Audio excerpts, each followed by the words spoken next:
The notebook was already open on the kitchen table when the black SUV pulled into the driveway. Nora Calloway did not look up.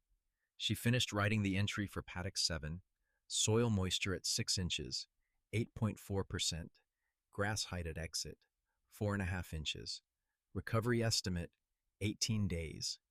She capped the pen and set it down parallel to the spine of the notebook, the way she always did. The habit of a woman who had spent 12 years measuring things for a living and had never fully stopped. Then she looked out the window at the man stepping out of the SUV. He was wearing shoes that had never touched a dirt road. She could tell from 30 yards, the kind of shoes that existed in a different conversation from the red clay of Harlan County, Kansas. He was somewhere in his early 40s, built like a man who worked out in a gym rather than a field, and he carried a leather briefcase the way men carry things they want you to notice. He looked at the tractor parked by the barn, then at the bison in the first paddock, then at the house. And something moved across his face that was close to amusement, but not quite. Nora had been expecting him for 11 days.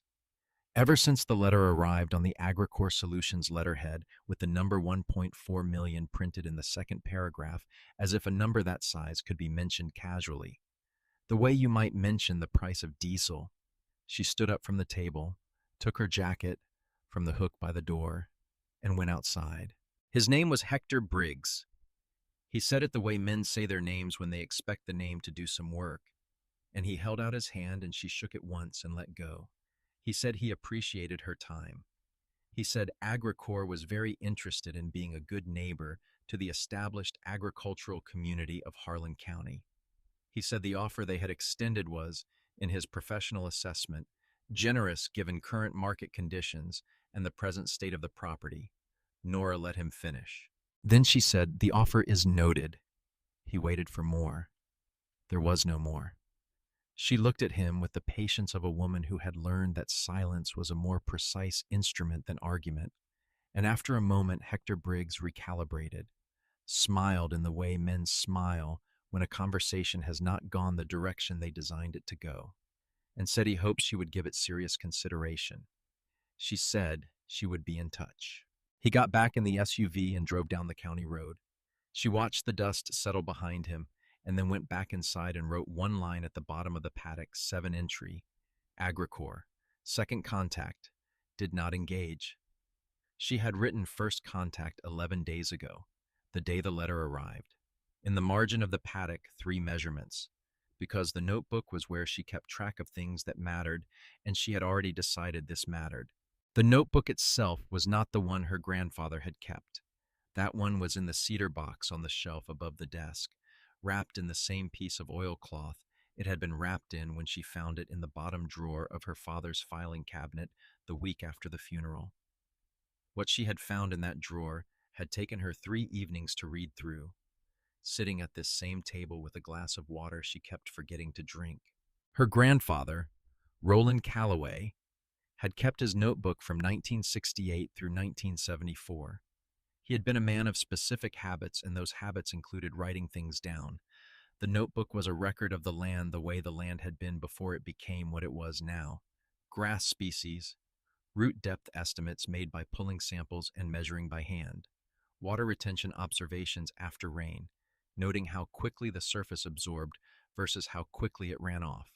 The spring on the North Ridge, noted as running clear and consistent in May of every year from 1968 through 1974.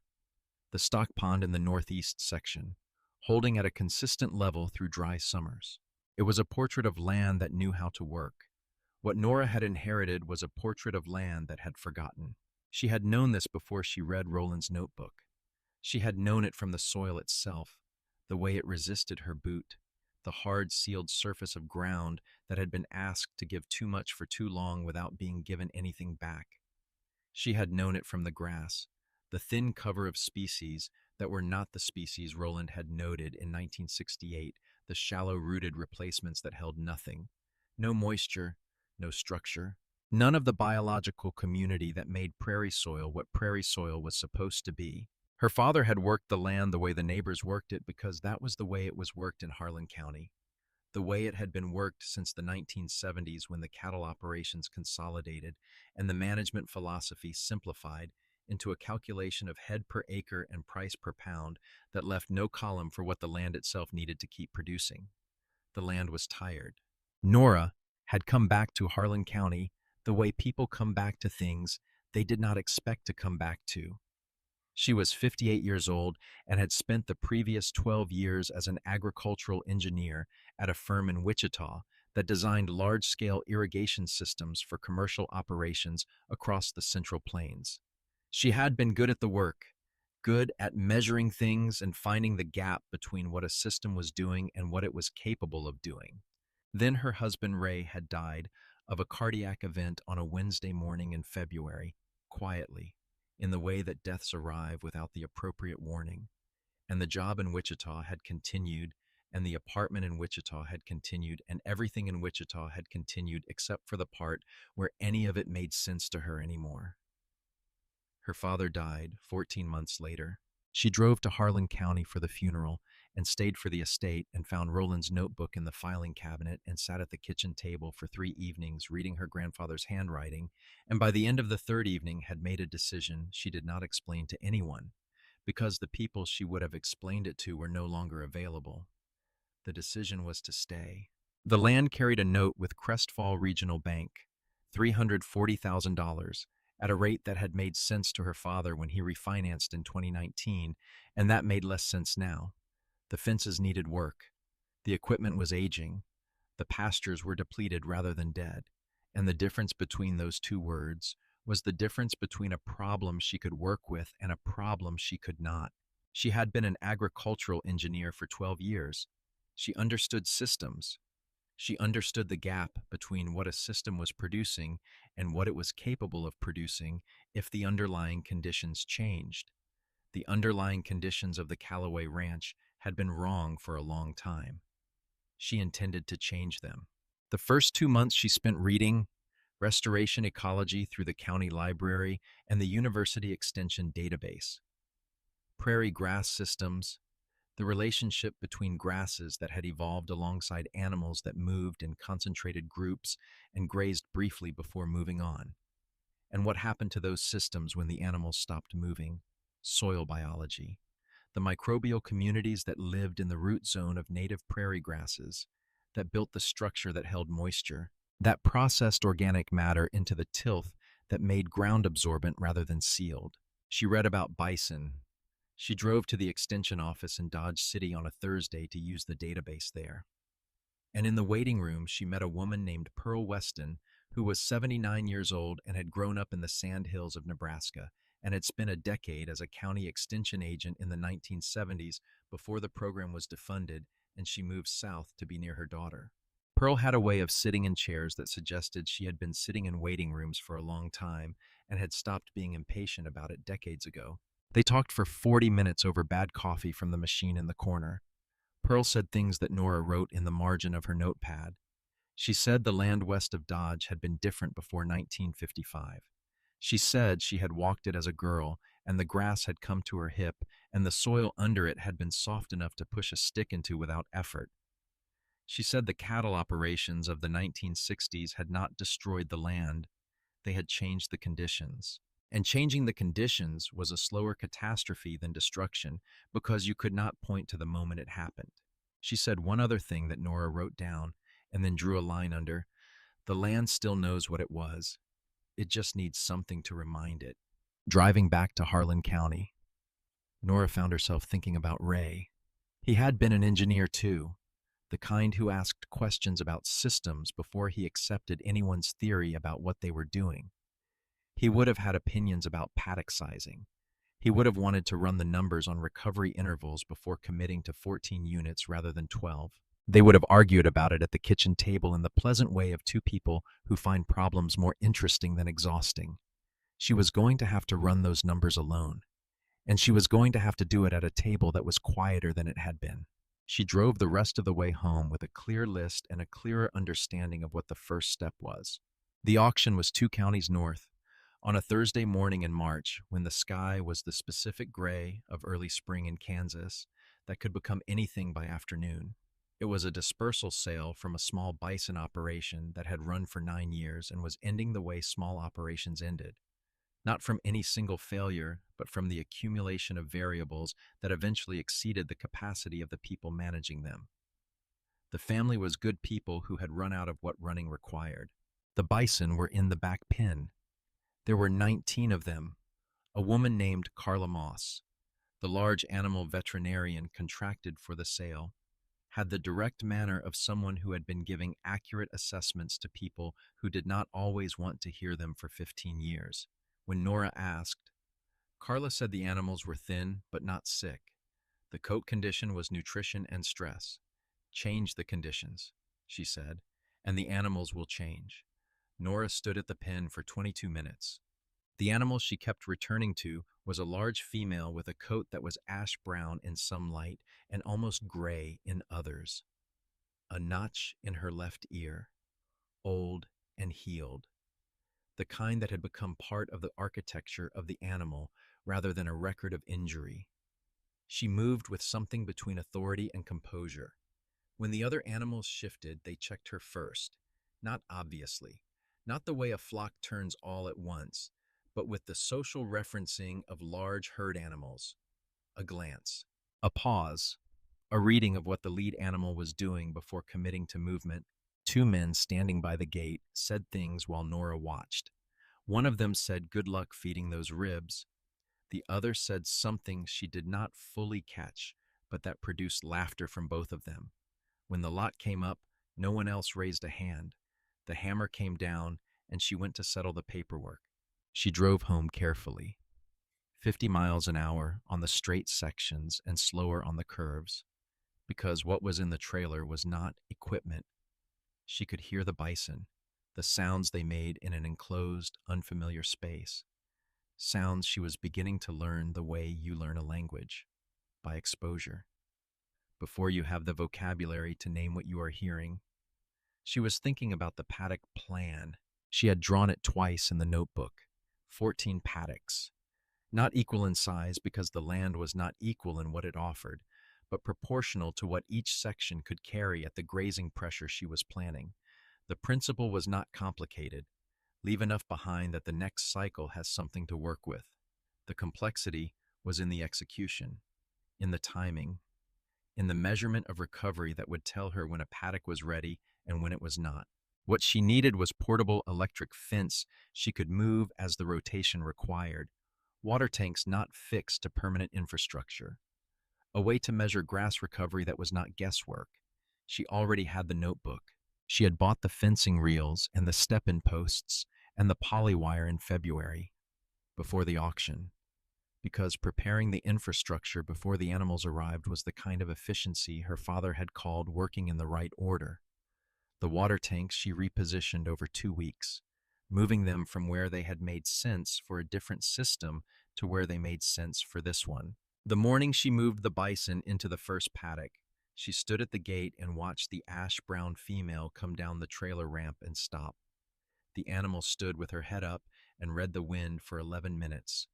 Then she walked through the gate, and the other 18 followed without being directed. Nora opened the notebook and wrote, entry date, grass height, animal condition at arrival, thin but mobile, coat rough, lead female designated Ash. All 19 entered paddock 1 without incident. Ash assessed the space before moving. Others followed her lead. She noted the time. She noted the direction of the wind. She noted that the soil at the gate was hard and sealed, and that the grass in the paddock was thin and dominated by shallow-rooted species Roland had not recorded in 1968. She noted that the work was beginning. The Harlan County agricultural community registered the arrival of the bison with the attention that small rural communities pay to decisions they have collectively decided are wrong. Phil Dorsey ran the feed and supply store in Cedar Fork, the closest town of any size to the Callaway Ranch. Phil had been selling to the ranchers of Harlan County for 24 years and knew everyone in a radius of 40 miles with the accuracy of a man whose livelihood depended on knowing.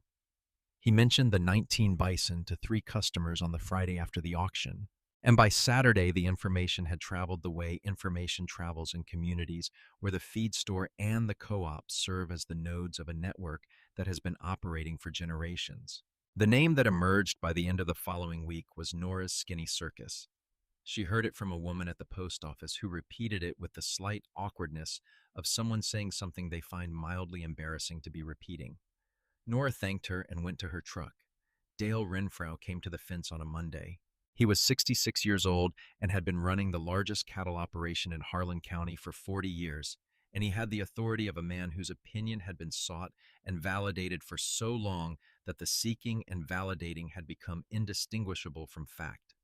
He drove slowly down the county road and parked where the road ran closest to the first paddock and got out and stood at the fence without speaking for a moment, looking at the 19 bison moving through the spring grass.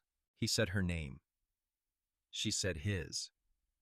He said he had never seen a serious operation built on bison, and particularly not on bison in that condition. She said she understood. He said he was not trying to be unkind. She said she knew that. He said, I think you are going to spend a lot of time and a lot of money proving what other people have already figured out. She said, what have they figured out? He said, that this land runs on cattle management, not on science experiments. Nora looked at the paddock. Ash was at the front of the group, ranging slowly toward the eastern fence line, with the other 18 spread behind her in the loose formation they had already developed in 4 days on the property. She said, I will let you know how it goes. Dale got in his truck and drove north toward his own operation without looking back. She went to make her morning rounds. What Nora did not tell Dale, and did not tell anyone, was what she had found in the second drawer of her father's filing cabinet, under the land records and the equipment maintenance logs. Her father had kept a separate notebook, not the structured record Roland had kept, not columns and measurements, but something closer to a journal. Intermittent. Written in the tight, careful hand of a man who did not write often and chose his words precisely when he did. The entries she cared about were from 1989.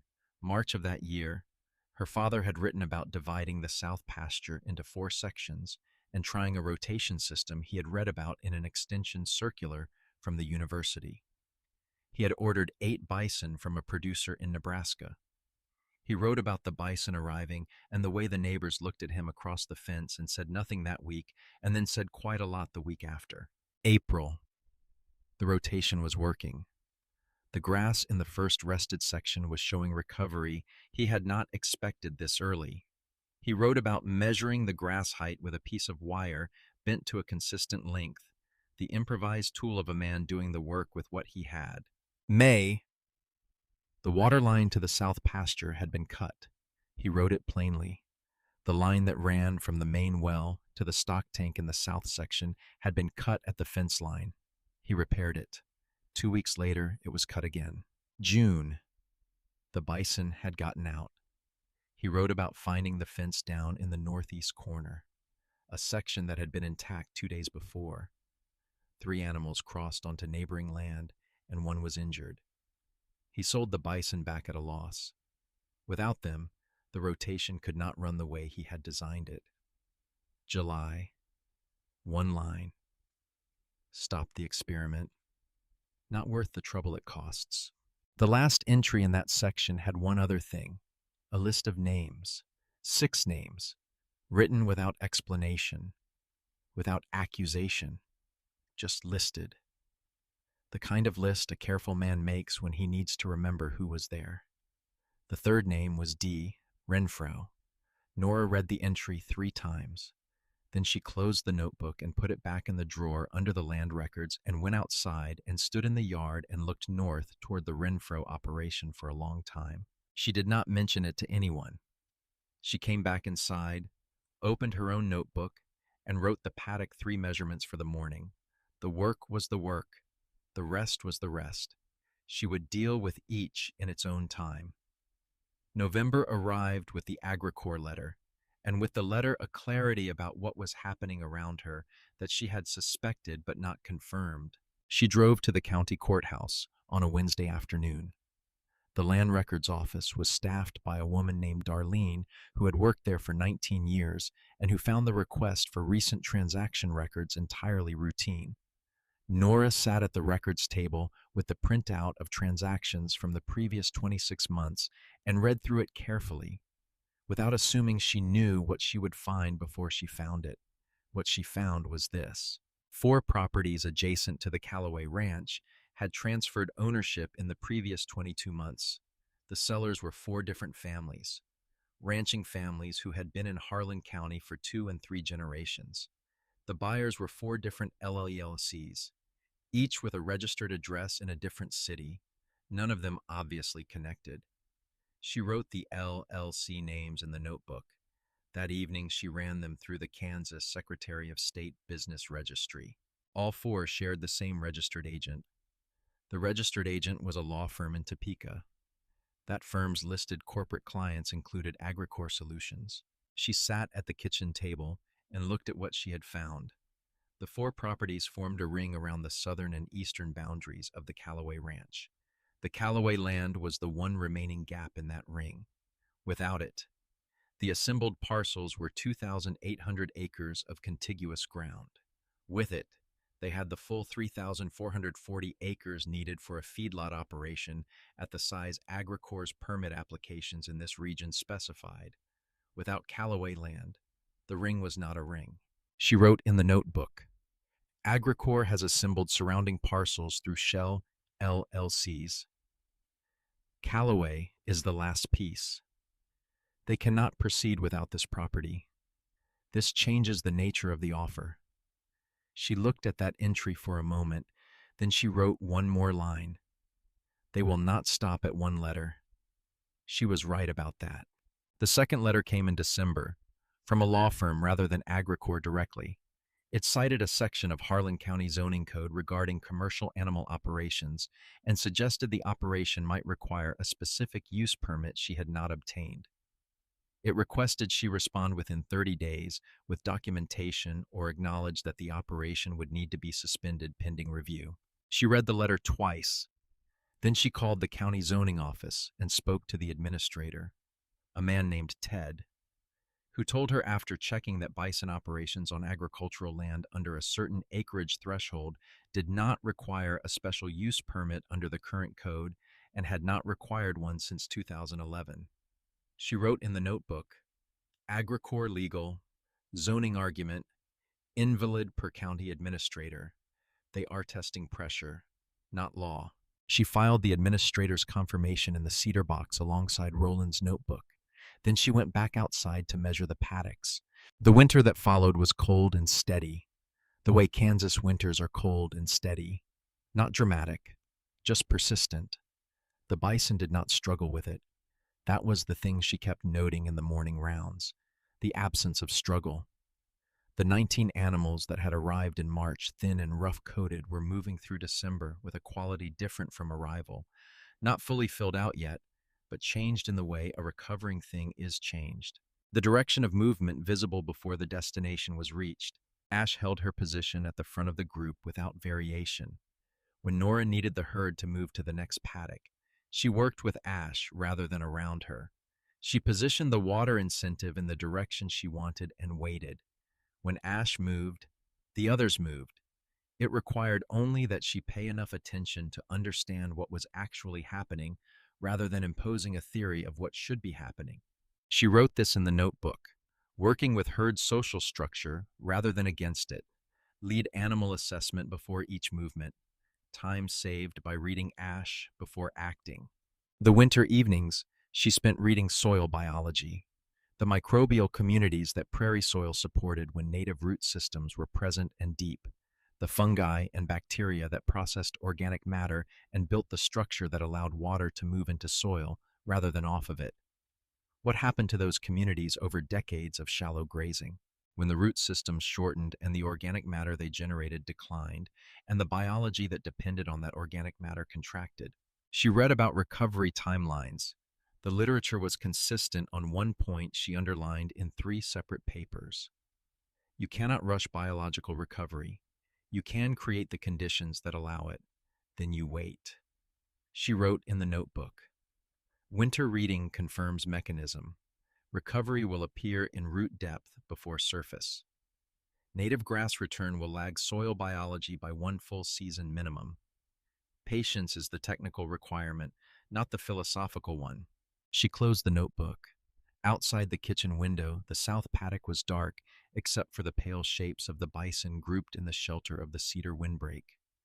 Ash stood at the edge of the group slightly apart, head turned into the northwest wind. Nora watched her for a moment and then went to bed. Spring came to Harlan County the way it always did, not with a single warm day, but with a series of days that were slightly less cold than the ones before them. Until one morning in early April, the light was different, lower, warmer, landing on things at an angle that showed what the flat winter light had flattened out. She was measuring grass height in Paddock 3 on a Tuesday morning in the second week of April when she found it. Paddock 3 had been through 2 rotations and had rested through the winter. She was in the section where grazing pressure had been heaviest in the first rotation, nearest the water tank, crouched down with her measuring wire, when she saw the crown. It was not a new plant. The structure made that clear.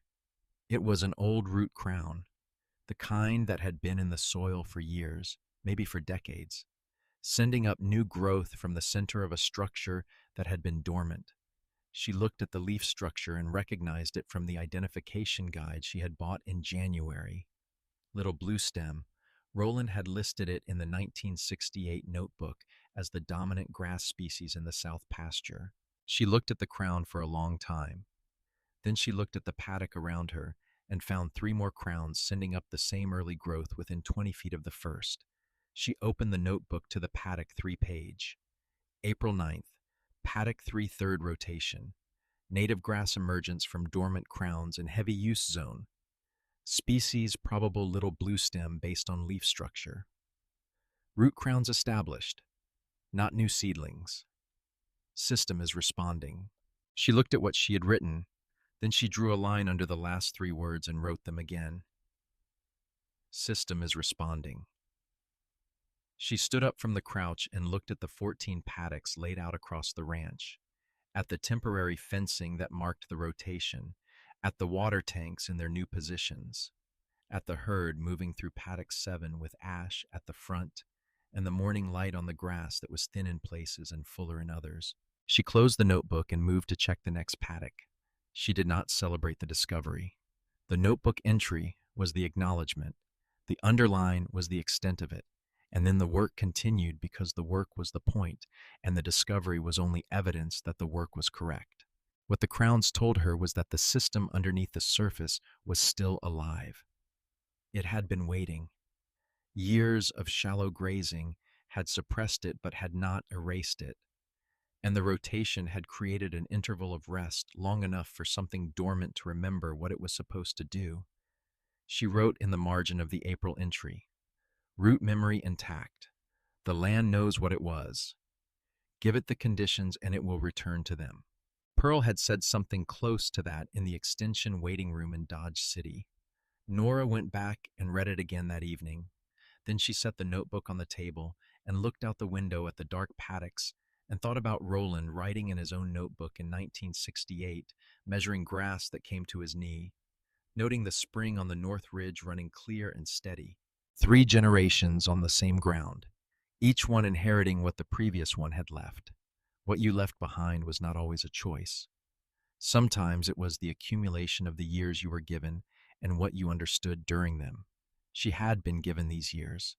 She intended to use them correctly. May arrived with the 3rd AgriCorps letter. This one did not come from a law firm. It came from a man named Gerald Paxton, who identified himself as Senior Vice President of Land Acquisitions for AgriCorps Solutions, and it was written in the register of a man who has decided the preliminary overtures have concluded and it is time to speak plainly. The offer had been revised upward, $1.7 million, contingent on closing within 90 days. The letter noted that AgriCorps had made substantial investments in surrounding properties and had significant interest in the timely resolution of this matter. She read the phrase timely resolution twice. She wrote in the notebook, 3rd contact. Offer increased to 1.7 million. Language shifted. They are on a schedule they have not disclosed. Find the schedule. The following week, she drove back to the courthouse. She asked Darlene for the permit applications filed in Harlan County in the previous 36 months. Among them was one filed 14 months ago by an LLC she recognized from her earlier research as one of the Agricor shell companies. The application was for a concentrated animal feeding operation on the assembled parcels surrounding Callaway land. It had been conditionally approved 7 months ago. The condition attached to the approval was that the applicant demonstrate compliance with the state buffer zone requirement between the operation and any non-participating adjacent agricultural property. The Callaway Ranch was the adjacent property. Under Kansas environmental regulations, a CAFO of the proposed scale required a minimum buffer of a specific acreage configuration on the eastern boundary. The Callaway land was that buffer. Without it, Agricor could not satisfy the buffer requirement. Without the buffer requirement, the conditional approval would lapse. The approval would lapse if not activated within 22 months of the conditional grant. 14 months had already passed. Agricor had 8 months before their permit died. She sat in the records room with this information for a long time. Darlene came by once and asked if she needed anything else. She said no and thanked her. Then she wrote in this notebook, permit conditional approval granted 14 months ago. Buffer zone requirement, eastern boundary, requires Callaway parcel specifically. Approval lapses in 8 months. This is the schedule. They cannot build without this land, and they cannot get another permit approval in time to recover from losing this one. She put the notebook in her jacket pocket and drove home. She understood now the precise shape of what was coming. Agricor had $80 million in contracts contingent on a feedlot they could not build without her land. They had 8 months. The letters and the zoning pressure and the revised offers were the first instruments. There would be others.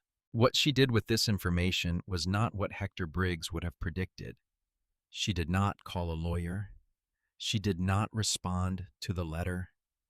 She drove home and went to the paddocks and measured the grass height in paddock 6, which had been through its 3rd rotation and was showing recovery in the eastern section that was beginning to exceed what she had projected. The work was the answer to every question Agricor was going to ask. June arrived early, not by the calendar, but by the temperature, which climbed into the upper 90s in the first week of the month and stayed there. The Weather Service had issued a drought outlook in April that most people in Harlan County had read with the cautious optimism of people who have seen bad outlooks before that did not materialize. By the 2nd week of June, no one in Harlan County was cautiously optimistic about anything. The stock ponds began to drop. The County Road Reservoir that served 3 operations on the north side was down 18 inches by June 15th, a level that Roy Caldwell, who managed the largest of those operations, said he had not seen in 30 years of watching it. The grass on the south-facing slopes went the color of old straw 2 months before it had any business going that color. The soil cracked along the edges of anything wet, the mud pulling back from itself as the moisture left, leaving pale, geometric shapes of dried silt that looked like something geological rather than seasonal. Roy Caldwell sold 40 head in the 3rd week of June at a price that reflected the market for cattle sold in emergency rather than at the timing of the seller's choosing. At Phil Dorsey's feed store, the conversations changed register. They were no longer the conversations of people managing normal difficulties. They were people running calculations. Head counts versus water supply versus days until the next rain that might not come. Phil mentioned the situation on Callaway Ridge to a rancher from the south side who had asked how things were looking across the valley. Phil said, "You know what is strange?" He said he had driven past the Callaway place Thursday morning. He said he did not want to overstate it, but there was something in those paddocks that did not look like what everything else in the county looked like right now. The rancher said, "The Bison woman." Phil said, "The Bison woman." What Nora saw in her morning rounds in June was different from what the county was seeing. The paddocks that had been through 2 full rotations, the ones where the little blue stem crowns had emerged in April and spent May putting down growth, were holding something in the soil that the paddocks of 1 rotation or the surrounding county ground were not holding. She measured it with the soil probe she had purchased in March. A 24-inch stainless rod with a moisture indicator that gave readings in percent at 6-inch intervals. Paddock 3, 2 full rotations with native grass recovery. Soil moisture at 6 inches, 9.1%. Paddock 1, first rotation only. Soil moisture at 6 inches, 4.8%. The county road right-of-way, never rotated. Conventional grass. Soil moisture at 6 inches, 1.4%. She wrote these numbers in the notebook with the date and the time and the weather conditions, and then added one more line. Differential consistent across 3 readings this week. Native root system retaining moisture at depth while surface presents as dry. System is not visible from the road. That last sentence mattered. She underlined it. The bank called on a Tuesday morning in the last week of June. The voice belonged to a man named Warren Feld, agricultural loan officer at Crestfall Regional, who spoke with the careful register of a man delivering information he would prefer not to be delivering. He said the bank was conducting routine portfolio reviews given current market conditions. He said the Callaway note was scheduled for a property valuation update. They were sending an appraiser the following month. She asked who was conducting the appraisal. Warren said the bank used a rotation of approved appraisers. She asked for the name of the firm. He gave it to her. She wrote it in the notebook. That evening, she ran it through the Kansas Business Registry. The firm's registered agent was the same Topeka law firm that had filed the zoning complaint on Agricor's behalf in December. She wrote in the notebook, bank appraisal firm connected to Agricor legal representation. This is not a routine review. The instrument has changed. Same objective. She did not call Warren back that evening. She went outside instead and walked the paddocks in the last light, which in June in Kansas came late and warm and landed on the grass at an angle that showed the difference in color between the sections that were recovering and the sections that were not. The difference was not dramatic, not visible from the road, the way the moisture differential was not visible from the road, the way the little blue stem crowns were not visible unless you were crouching in the paddock with a measuring wire and enough patience to look at the ground rather than at your assumptions about it. Agricor was betting that no one would look that closely. She called Carla Moss on a Wednesday morning. Carla had been out to the ranch twice since the original auction, once in September for the annual health checks, and once in February when one of the younger animals had developed a respiratory issue that resolved with straightforward treatment. She picked up on the second ring and said she could be out Thursday afternoon. What happened Thursday afternoon was not what either of them had planned. Ash was in labor.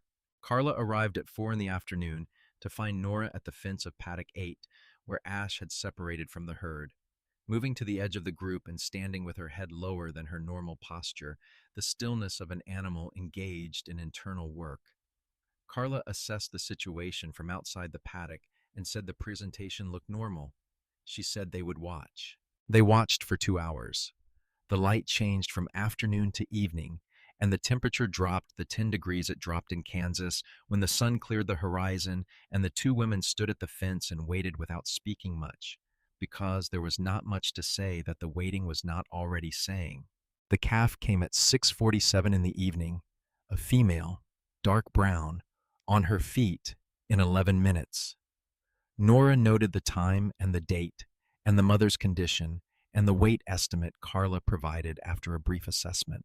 Carla wrote her own notes in the records she kept for her clients. She noted the birth date and the calf condition and Ash's health status. She noted that Ash was in significantly better condition than the animal she had assessed at the dispersal auction 14 months ago. Her professional assessment stated that the improvement in herd condition was consistent with adequate nutrition and low-stress management. She gave Nora a copy. Nora put it in the cedar box. Standing at the fence in the last of the evening light, watching Ash attend to the calf with the focused economy of an animal that has done what it was built to do. Carla said she had heard Agricor had been sending letters.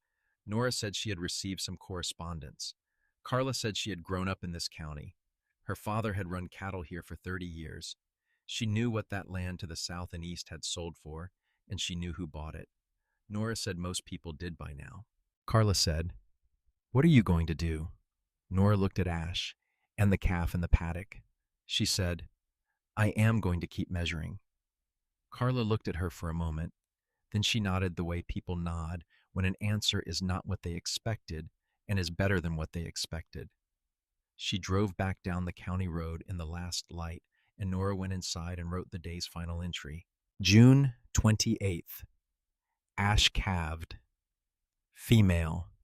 Strong. Herd at 20 animals. Carla Moss completed health documentation. Full assessment on file. The land produced something tonight. She looked at that last line. She left it in. The appraiser arrived on a Thursday morning in July. His name was Brian Tolbert, 38 years old, with the professional efficiency of a man who has conducted many appraisals and developed a system for moving through the required steps without spending unnecessary time on any one of them. He arrived at 9 with a clipboard and a camera and a tablet, and walked the fence lines with the measured pace of a man covering required distance. He looked at the surface of the paddocks. In July, the surface of Harlan County looked like what a prolonged drought did to the surface of Harlan County. The grass was short and in places thin. The soil at the edges of the paddocks with the least recovery time was pale and cracked.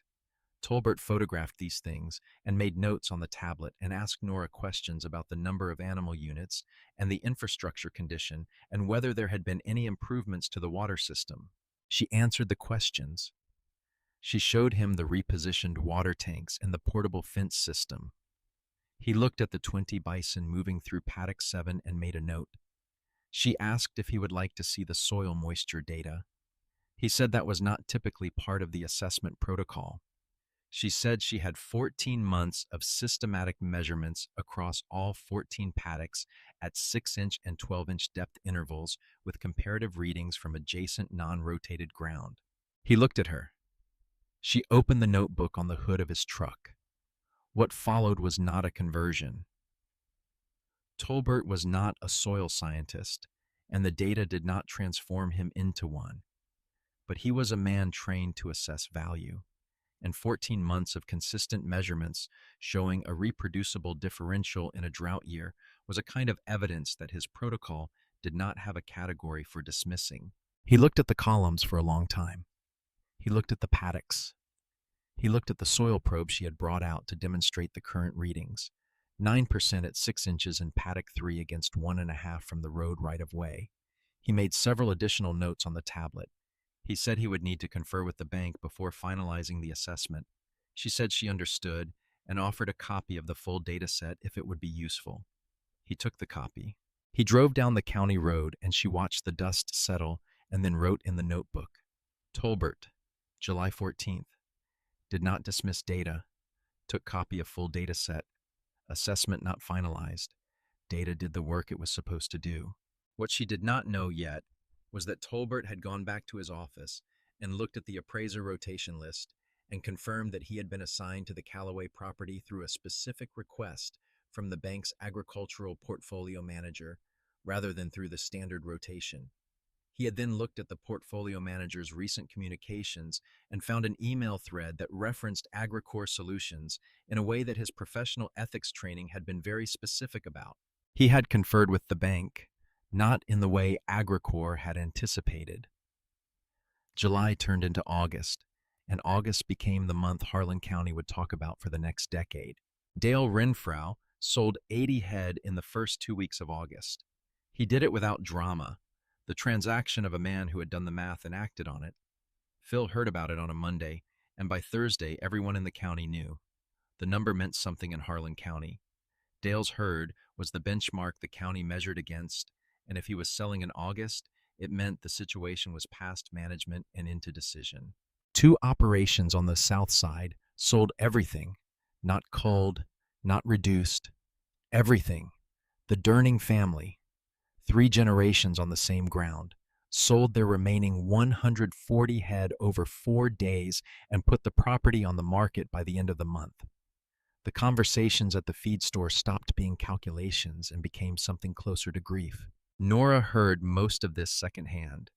She was in the paddocks every morning before the heat came up, and the mornings in August, when the drought had its full grip, were the mornings that showed you what the land was made of underneath the surface.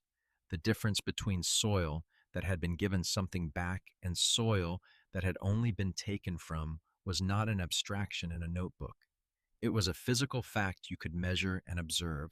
Paddock 3, August 3rd, soil moisture at 6 inches, 8.7%. The little blue stem was short and stressed by the heat, but it was alive. The crowns that had pushed up in April were holding on in August, which was what deep root systems did when shallow root systems had given up. Paddock 1, August 3rd, soil moisture at 6 inches, 3.2%, still higher than the surrounding county, because one rotation was better than no rotation, but lower than the paddocks with native grass recovery. The county road right-of-way on the same morning, soil moisture at 6 inches, 0.9%. The grass there was not stressed. It was gone. She entered these numbers with the precision she brought to every entry: the date, the time, the paddock, the depth, the reading, the conditions. She had been doing this for 14 months. The data set was not a proof of anything. She had never thought of it as a proof. It was a record of what the system was doing, and the record showed something the drought was making visible in a way no normal year could have made visible. Because a normal year did not create the kind of contrast that made 7.8 percentage points at 6 inches mean the difference between grass that was alive and grass that was not. She wrote, August 3rd, differential between Paddock 3 and County Road right-of-way is 7.8 percentage points at 6 inches. In a drought of this severity, that differential is the difference between a functioning system and a failed one. The native root system is doing what 10,000 years of prairie biology built it to do. She paused. Then she wrote one more line. They will not be able to see this from the road, but they will not be able to argue with it in a room. The letter from Agricorp's law firm arrived on August 8th. It alleged that the Bison operation on the Callaway property was in violation of Kansas environmental statutes relating to concentrated animal operations, citing the number of animal units per acre relative to the paddock configuration. It demanded the immediate suspension of the Bison operation pending a compliance review. It stated that failure to comply would result in the filing of an injunctive relief action in Harlan County District Court within 14 days. She read the letter at the kitchen table. The calculation in the letter was based on treating her 14 paddocks as a single pasture, which would produce the per-acre density they were citing. Any person familiar with rotational grazing systems would know that a paddock rotation was not a single pasture. The animals occupied one paddock at a time.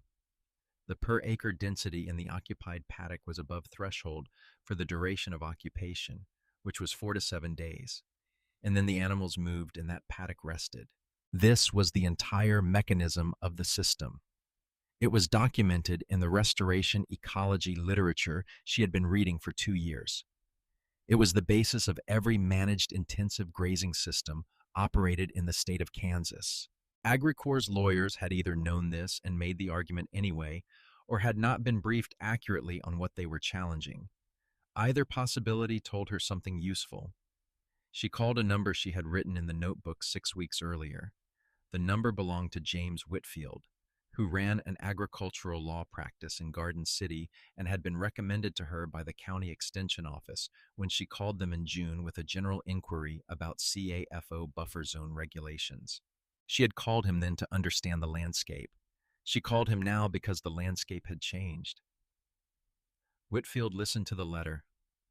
When she finished, he was quiet for a moment and then said the animal unit calculation they were using was not the calculation applied to rotational grazing systems under Kansas statute.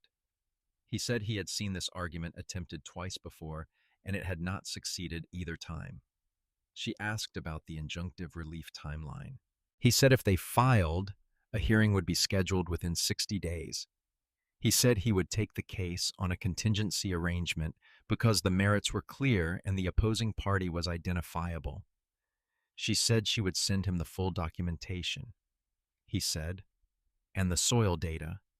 She said, 14 months of it. He said, send all of it. She packed the notebook entries into a folder that evening.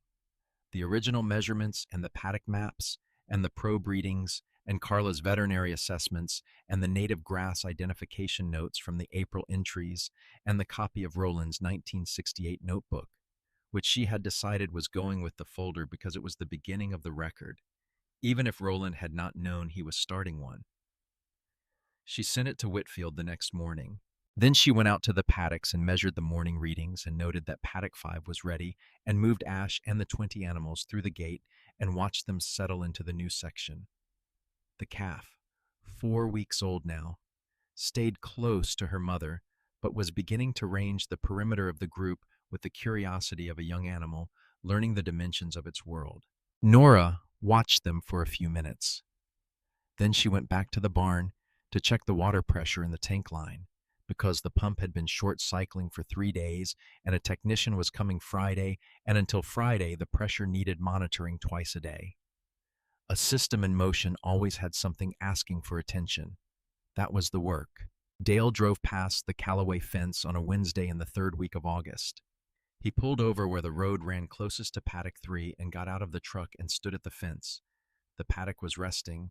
The herd was in paddock 6. What Dale was looking at was the grass in paddock 3 in the 3rd week of August, in the driest summer in 40 years in Harlan County. Kansas, it was short. It was stressed. But it was alive. The grass on the other side of the county road had been alive in June.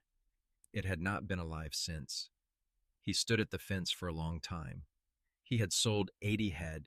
He had not sold his property.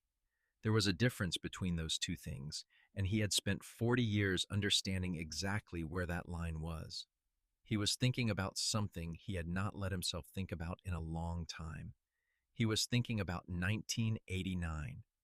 He got back in the truck without looking toward the house and drove north. Nora had seen the truck from the paddock where she was doing the morning readings. She wrote in the notebook, Dale Renfro, County Road, fence line, paddock 3. 3rd time this summer. Did not approach. Standing longer each time. She put the notebook in her jacket pocket and went to check the water pressure in the tank line. The pump technician came on Friday and found the pressure switch cycling incorrectly and had it running properly before noon. Nora paid him and went back to the paddocks. The difference between a working system and a failing one was not the absence of problems. It was the habit of addressing them before they became the kind of problem that could not be addressed. She had been applying that principle to the land for 20 months. She was about to apply it to a courtroom. AgriCorps filed the injunctive relief action on August 19th, a Tuesday, at the Harlan County District Court. Whitfield called her at 8 in the morning, 2 hours after the filing appeared in the court system, and told her the hearing had been scheduled for September 11th. He said he had reviewed everything she had sent him, and he said it with the tone of a man who does not use the word everything lightly. He said, I want to talk about your grandfather's notebook. She said, it is in the cedar box. He said, bring the cedar box. The 3 weeks between the filing and the hearing had a quality the county noticed. Everyone knew about the lawsuit through the network of people who knew people, and the knowledge changed the character of the conversations at Phil's store again. They were no longer the conversations of a community managing drought. They were the conversations of a community watching something that had not happened here before. A woman alone on a mortgaged ranch being taken to court by a company with $80 million in contracts depending on the outcome. Phil told her about a conversation he had with a rancher from the east side who had asked what she was going to do. Phil said he had told the man that in his experience Nora Callaway was not the kind of person who needed to be asked what she was going to do. She thanked him for the supplies she had come to buy.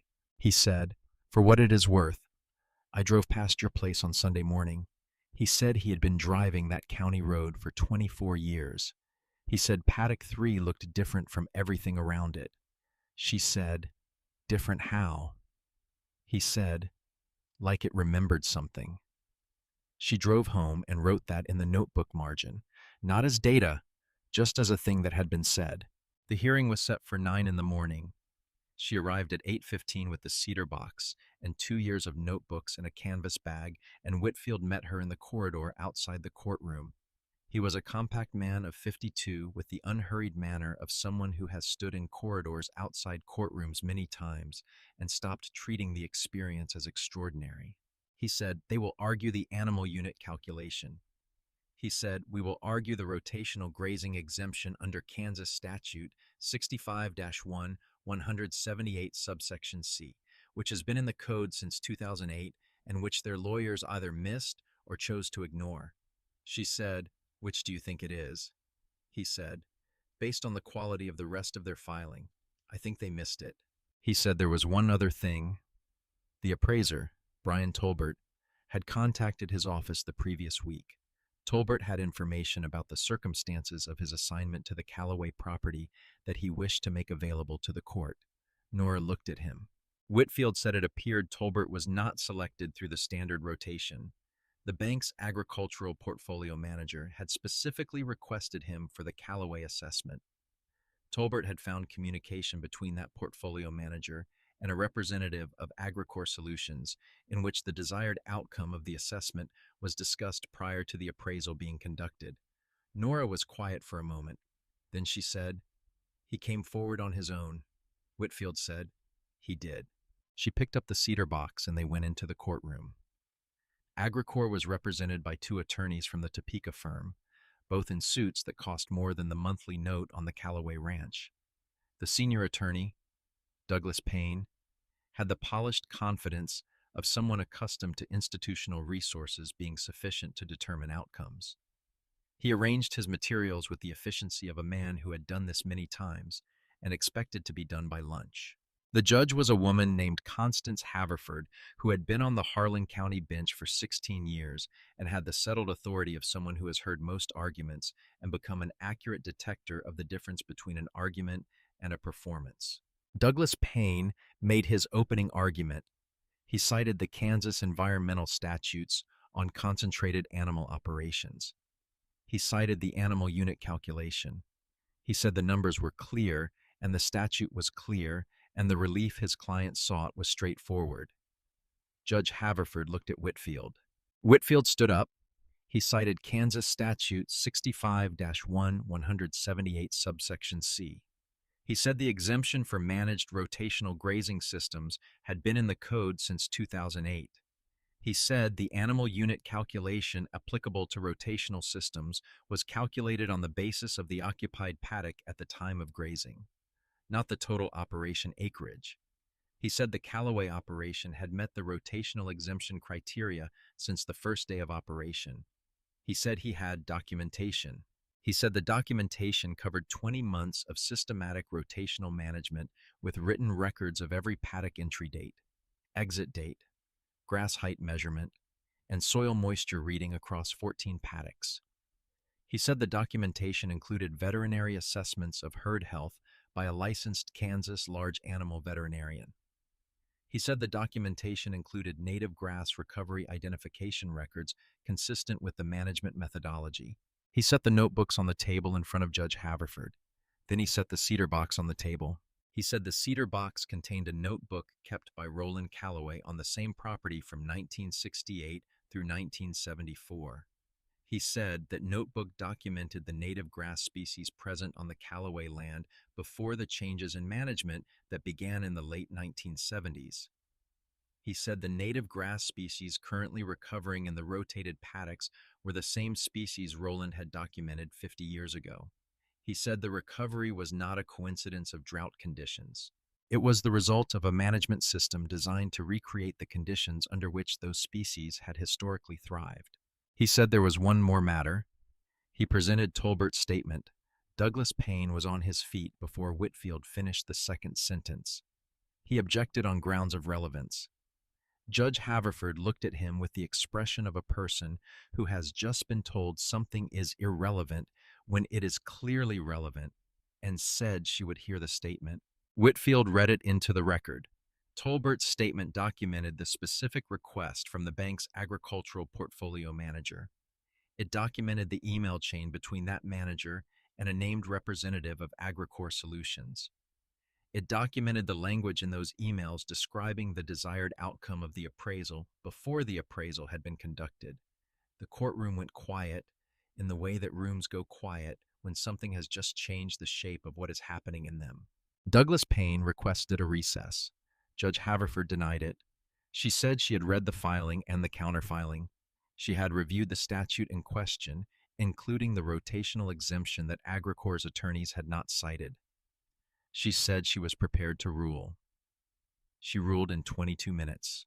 She found that the Callaway operation qualified for the rotational grazing exemption under Kansas Statute 65-178 subsection C, and that the injunctive relief requested by Agricor Solutions was without legal basis.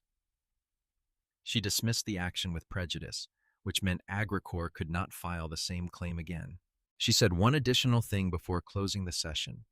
She said the documentation submitted by the respondent represented an unusually thorough record of agricultural management practice.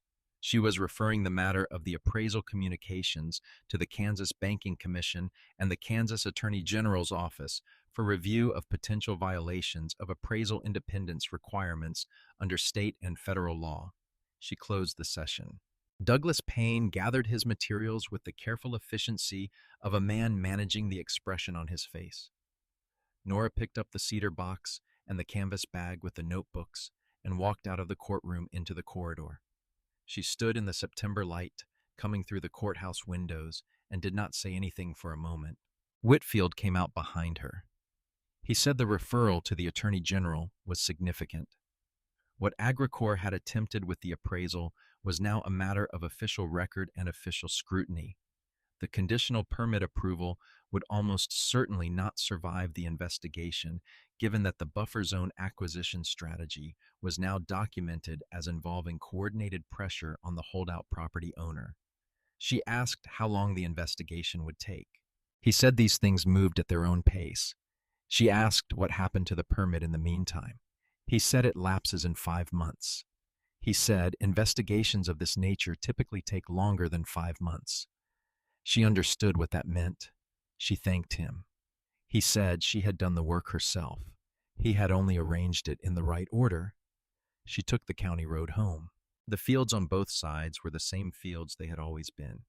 She did not look at them differently than she had before. What had happened in the courtroom was a legal outcome, and the legal outcome was the result of 20 months of work in the paddocks. And the work in the paddocks continued regardless of what any courtroom said about it. When she turned into the driveway, she sat in the truck for a moment before getting out. The afternoon light was the September light, lower and longer than August, falling across the paddocks at an angle that had been coming back gradually since the equinox began its slow adjustment. The bison were in paddock 9, and she could see Ash at the front of the group, the unhurried movement of animals that have found their rhythm in a place. She got out of the truck with the cedar box and the canvas bag and carried them inside and set them on the kitchen table. She opened the notebook to the current page. She wrote, September 11th, Harlan County District Court. Action dismissed with prejudice. Rotational exemption upheld. Appraisal matter referred to a G and Banking Commission. Agricor permit timeline 5 months. Investigation timeline longer. She looked at the entry. Then she wrote one more line. Roland's notebook was in the room. It was the beginning of the record. 20 months of measurements was the continuation of it. The court read both. She closed the notebook and put it on the shelf. Then she went outside to do the afternoon rounds. The first change she noticed in the county was the silence about Agricor. The way a name stops being mentioned when the conversation around it has become uncomfortable, not because people have stopped knowing about it, but because the knowing has changed shape. Hector Briggs had not been seen in Harlan County since July. The Shell L. LC properties that surrounded the Callaway Ranch were listed in the county records as held by those entities, which now had the status of assets connected to an ongoing state investigation. Phil mentioned it once when she came in for supplements in the third week of September. He said he had heard AgriCorps' Regional Development Division had been restructured. He said he had heard Hector Briggs was no longer in his position. Nora said she had heard something similar. Phil said, "You know what I keep thinking about?" He said, "That appraiser." He said, "A man had a choice to make and he made the right one." Nora said, "He did." Phil did not offer an opinion on what that meant. He found the supplements and set them on the counter, and that was enough. She paid and drove home. The rain came in the last week of September. Not a dramatic arrival, not the kind of storm that announces itself with theater. It came quietly. A low, steady system that moved in on a Wednesday evening and sat over the county for 4 days and delivered 2.5 inches at a pace the ground could actually receive. Nora stood in paddock 3 on the first morning of the rain and watched the water hit the soil. In the sections with native grass recovery, the water absorbed. She watched it move into the soil, the surface accepting it the way good soil accepts rain. The little blue stem crowns that had held on through August were surrounded by soil that was drinking. In the sections that had not recovered, the water ran. It moved across the surface and collected at the low points the way water moves across sealed ground. She did not measure it. She had enough measurements. She had 2 years of them. What she was watching now was what the measurements had been trying to describe: the actual behavior of 2 different conditions of soil under the same rain, visible and unambiguous and requiring no notebook to confirm. She stood in it until she was wet and then went inside. She made coffee and sat at the kitchen table and opened the notebook to a blank page and wrote for 40 minutes. Not measurements, not data entries, but the kind of writing she had not done since she first sat at this table with Roland's notebook 3 years ago. She wrote about what the land had been, and what it was, and what the distance between those 2 things had required. She wrote about the work, the daily physical work of moving fencing and repositioning water tanks and crouching in paddocks with measuring wires and soil probes and identification guides. She wrote about what it meant to measure something for 20 months without knowing whether the measurement would matter, and to continue measuring anyway because the alternative was to act without information, and she had never been able to do that. She wrote about Ray, not at length, not in the way of grief that needs words, but in the way of acknowledgement. He had been an engineer too. He would have wanted to see the probe readings. He would have had questions about the paddock spacing and whether a 12-unit rotation might have performed differently from a 14-unit rotation. And they would have talked about it at this table in the way they had talked about problems for 23 years, as 2 people who found problems more interesting than exhausting. She wrote his name once, and then she wrote, "The land is further along than he would have expected. He always underestimated what patience could do when it was applied systematically." She closed the notebook. Dale came to the fence on a Wednesday morning in the first week of October. She saw his truck from paddock 5 where she was doing the post-rain measurements. The soil moisture at 6 inches in paddock 3 had reached 14%, the highest reading she had recorded in 2 years, and she was writing the number when she heard the truck on the county road. He parked in the same place he always parked, got out, and stood at the fence looking at the grass in paddock 3 the way he had stood there in August and in July and in May, each time longer than the time before. She finished the measurement. She closed the notebook. She walked to the fence. They stood on opposite sides of it in the October morning, the light low and amber, and neither of them said anything for a moment. He said he had heard about the court. She said it went the right way. He was quiet. He looked at the paddock. The grass was not the grass of 1968, the knee-high native cover Roland had described. It was shorter and still recovering and would be recovering for years. But it was alive in October after the driest summer in 40 years, and the roots beneath it were deeper than they had been when she arrived. And the soil under those roots was doing what soil did when given the conditions to do it. He said, "Your father tried something like this." She said, I know. He did not look at her when he said the next thing. He said, I was not kind about it. She waited. He said there were 6 of them who decided it was foolish and said so and made sure her father knew they thought so. He said the water line. He said it plainly, without dressing it or excusing it. She said, it is in his notebook. He looked at her then. She said, he kept a record too. I found it in the filing cabinet. He was quiet for a long time. The wind moved through the grass in paddock 3, and the bison in paddock 6 were visible at the far end of the rotation. Ash at the front of the group in her usual position. Dale said, I was wrong about what your father was doing, and I made it impossible for him to do it.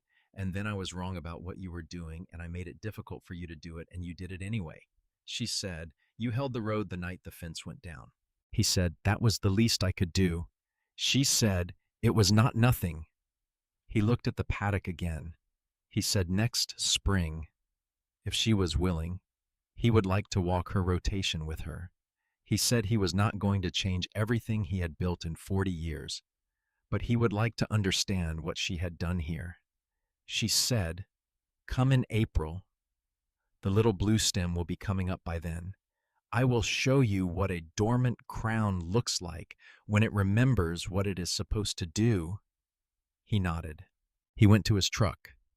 He sat in it for a moment with the door open, and then he said without looking back, your grandfather had good land. He said your father had hard years and did not have anyone standing with him. He said she had hard years too. She said, I had the notebook. He closed the door and drove north. She stood at the fence until the truck was out of sight. Then she walked back to paddock 5 and took the 12-inch depth reading, which was 11.5%, and wrote it down with the date and the time. The call from the university came on a Friday in the second week of October. His name was Dr. Marcus Webb, an agronomist with the Kansas State Extension Program who had been conducting a multi-site study of drought resilience in managed grassland systems across the Central Plains. He had heard about the Callaway operation from the Harlan County Extension Office, which had heard about it from Phil Dorsey, which was how information moved in Harlan County. He said he had read a summary of the court filing, which had become public record, and had seen the references to the soil moisture dataset. He was interested in whether she would be willing to share the full dataset for inclusion in the multi-site study. She said, what is the study for? He said it was part of a federal assessment of native grass restoration practices in drought-prone agricultural regions. The study would be submitted to the USDA Natural Resources Conservation Service. The findings would inform grant programming for ranchers undertaking restoration management. She said, how many ranches are in the study? He said 14 so far. He said the Callaway data would be the only data set with a drought year contrast of this duration and this specificity. She said she would share the data. He said, I understand you also have a historical record from the 1960s. She said her grandfather had kept a notebook from 1968 to 1974. It documented species composition and water behavior on the same ground before the management changes of the late 1970s. He was quiet for a moment. He said, that is an extraordinary baseline document. She said he was a man who wrote things down. Webb said he would like to come to the property in November if she was willing. She said she was. He said he was looking forward to seeing the paddock system in person. She said she would walk him through the rotation. After she hung up, she wrote in the notebook, Dr. Marcus Webb, KSU Extension, USDA Study on Drought Resilience, 14 sites, Callaway data to be included, Roland's notebook identified as historical baseline. We'll visit November. She thought about her grandfather sitting at this table in 1968, writing down grass heights and spring flow observations in a notebook he kept in an oilcloth wrapper. He had not been starting a record for a court case or a federal study. He had been doing what careful people do, writing down what was true so that the truth would still be available later when memory became unreliable. Later had arrived. Two young ranchers from the south side of the county came to the property on a Thursday morning in late October. Phil had sent them. They were both in their 30s and had come through the summer with less than they had started with. Not broken, but marked the way a hard year marks people who are paying attention. Their names were Seth and Connor Briggs, brothers, no relation to the Agricorps man, who ran adjacent operations that had been their father's before them. They came with the combination of pride and genuine need that is hard to carry and harder to express. And Nora recognized it because she had carried it herself on the first morning she drove to the extension office in Dodge City and sat in the waiting room, not entirely sure she was doing the right thing. She walked them through the rotation. She showed them the paddock maps in the notebook. She showed them the probe and demonstrated the measurement at 6-inch and 12-inch depth in paddock 3, the paddock with the most recovery time and the deepest root establishment. Seth crouched down and looked at the little blue stem crowns the way she had crouched down in April and looked at them when they first appeared. He said these were already here. She said they were waiting. He looked at the measurement. He said, "How long before we see something like this?" She said, "Something in the first growing season, something meaningful in the second, something you can call established in the third or fourth." Connor said, "That is a long time to not know if it is working." She said, "You measure every day. The measurements tell you if it is working before the surface shows you. That is why you measure." She showed them the full notebook, the April entry with the little blue stem identification, the August drought readings, the differential between the rotated paddocks and the county road right-of-way. Seth said, "You kept this every day." She said, "Every morning before the heat came up." He looked at the notebook for a moment. He said his father had kept records too. They had his files from the 80s and 90s, rainfall logs mostly, some grass notes. She said, "Look through them. You might find a baseline you did not know you had." They left in the early afternoon, and she stood in the driveway and watched their trucks go down the county road. Two ranchers in their 30s with their father's files at home and a drought year behind them and a different way of looking at their land ahead of them. She could not know what they would do with what they had seen. She could only show them what she had and let them decide what it meant for their own ground. That was how knowledge moved, not through proclamation, through demonstration and patience and the willingness to open the notebook for someone who asked. November brought the first cold and Marcus Webb's visit and the kind of clarity that comes to the land when the growing season is over and the structure underneath is visible without the distraction of surface growth. Webb walked the paddocks with her for 4 hours and asked specific questions about methodology, and she answered them with the same specificity. He crouched in paddock 3 and looked at the little blue stem crowns for a long time. He said, "The dormant recovery is the critical finding. These root systems survived 20 years of suppression and resumed function within 2 growing seasons of changed conditions." He said that had implications for the recovery timeline on a lot of ground people had written off. She said, "The ground knows what it was." He looked at her. She said, "A woman told me that 2 years ago in an extension waiting room in Dodge City." He said, "She was right." She took him to the cedar box. She opened Roland's notebook on the kitchen table, and he went through it with the careful attention of a scientist looking at primary source material. He noted the species names. He cross-referenced 3 entries with his own field notes from the paddock walks. He said the correlation between Roland's 1968 species documentation and the recovering species in the current paddocks was exact. He said, "This is a 50-year longitudinal record of a single piece of ground." She said, "He was writing for himself. He was not writing for anyone else." Webb said, "The best records usually are." He packed his notes and thanked her and said the full data set, including Roland's notebook, would be credited in the study. The study would be published the following spring. He expected it would be read by people making decisions about restoration grant programming. She said she hoped it would be useful. He drove down the county road, and she went inside and sat at the kitchen table with a cup of coffee that she drank slowly for once, not forgetting it. She thought about Pearl Weston She had called Pearl in October to tell her about the court ruling, and Pearl had listened and said good, in the way Pearl said things, as if the outcome was the expected result of correct action rather than an occasion for surprise. Pearl had asked about the little blue stem, and Nora told her about the dormant crowns in April, and Pearl had said, I knew it was still there. I knew it was waiting. Nora had written that in the notebook margin, too. The AgriCorps permit lapsed in January. Whitfield sent her a short email noting the date. The Kansas Attorney General's investigation was ongoing. The 4 Shell LLC properties around the Callaway Ranch were in a state of legal uncertainty that would take years to resolve. Hector Briggs had resigned from AgriCorps in October. The Topeka law firm had withdrawn from the investigation matter. None of this changed the paddock rotation schedule.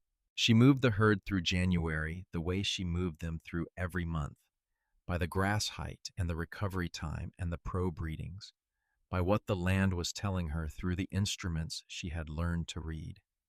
Ash led the group through the winter paddock with the same authority she had brought to every paddock since the day she came down the trailer ramp and stood for 11 minutes reading the wind. The calf, 5 months old now, ranged further from her mother each week. She had the same ash-brown coat as Ash, the same quality in her movement, the composure of an animal that had been born into a place that was becoming what it was supposed to be. Nora had not named the calf until now. It was a morning in January when the light was flat and gray and the cold sat in the air without drama and simply required you to be properly dressed. She was standing at the fence of Paddock 4, watching the herd move in the early morning pattern, and the calf was at the edge of the group, ranging slightly ahead of the main body. She opened the notebook to the current page. She wrote the date. She wrote the paddock number. She wrote the grass height at entry. She wrote the temperature and the wind direction. Then in the margin, she wrote one word. Primer. Because what the calf was, what this animal born on the Callaway Ranch in June of a drought year to a mother who had arrived thin and uncertain and had become something else on this ground, what this animal was the beginning of what came next. Primer moved through the winter grass with the easy confidence of a young animal that has not yet learned to expect difficulty. And Ash moved ahead of her with the authority of an animal that has learned to expect difficulty and has found that the difficulty does not change what needs to be done. The land was not restored. 2 years was not enough for that. She had never thought it would be. What 2 years had done was start a process that required more years and the same consistency and the same daily work of measuring and moving and noting and adjusting.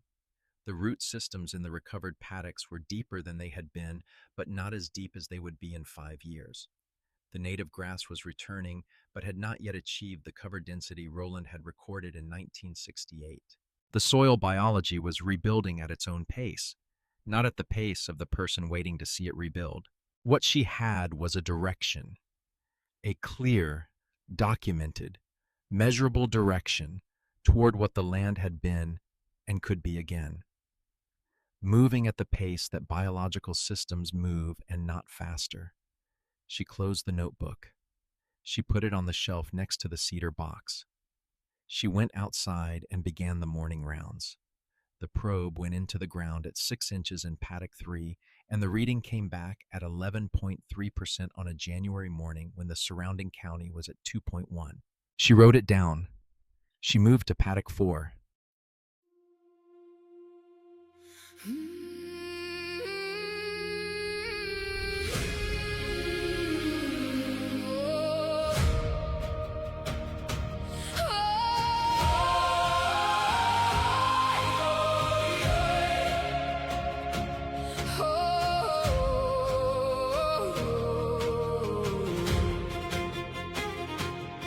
When I was young, I chased the horizon.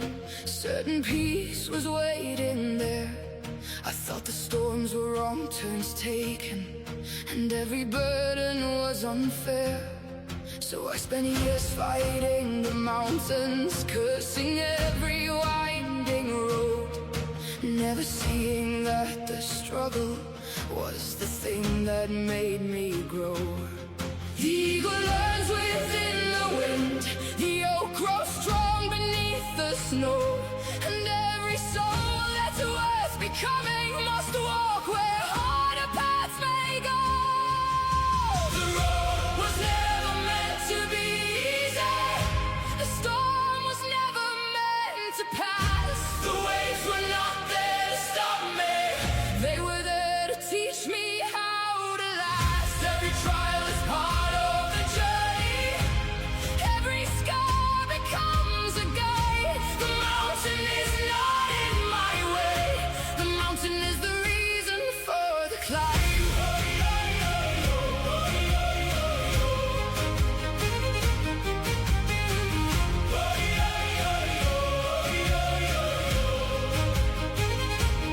I've known loss that left me broken, I've known fear that stole my breath, I've known nights so cold and endless I could barely take one step.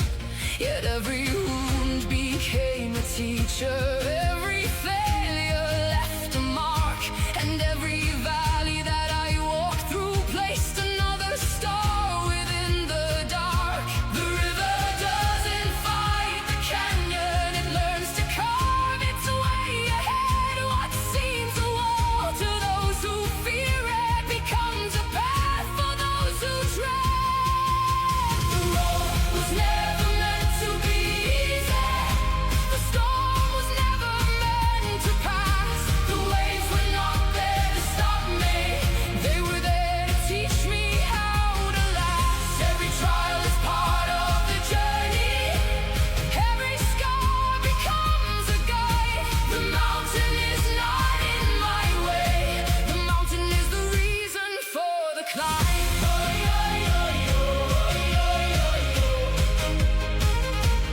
For the climb.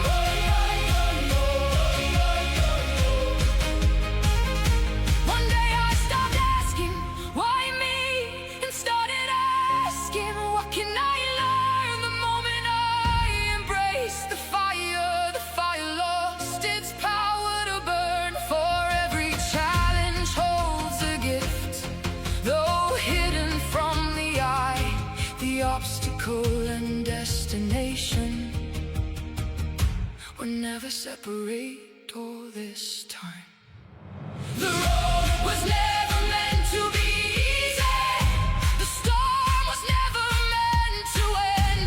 The battles were not sent to break me, they were sent to shape the man I am. Every trial is part of the journey, every loss becomes a light.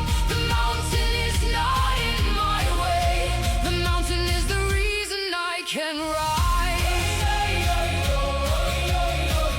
So when the thunder finds me again,